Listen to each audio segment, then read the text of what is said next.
प्रति वर्ष भली जलालपुर पंचायत रे महोत्सव पालन कराई आसुची। एटा चतुर्थ वर्ष हला। मु सब वर्ष एठाको आसे। एठी बहुत जाक जकमरे रज महोत्सव पालन करा जाय।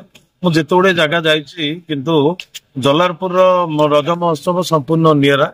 एठी पोड़ पिठा ठारू आरंभ करिकी रज पान विभिन्न प्रकार पिठा हमर जो पारंपरिक पिठा अछि ओडियांकर सेटा एठी तयार हुए। आ एठी सब छोट छोट झियो माने आउ एवं सेमानकर कला को प्रदर्शन करती। आ प्रत्येक दिन एठी सांस्कृतिक कार्यक्रम हुए।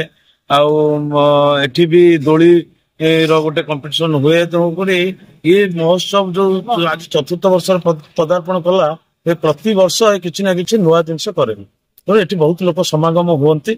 ये भी आमर मोर निज पंचायत को जलालपुर पंचायत लगी आम पंचायत रु एवं विभिन्न पंचायत रु लोक आसती समागम हुए।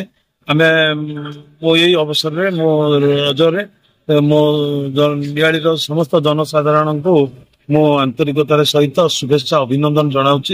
रज महोत्सव भली कटु और समस्ते सुख शांति आराम रे रज महोत्सव टा संपूर्ण रूपे हो। यही आम महाप्रभु जगन्नाथ निकट कामना करूँ।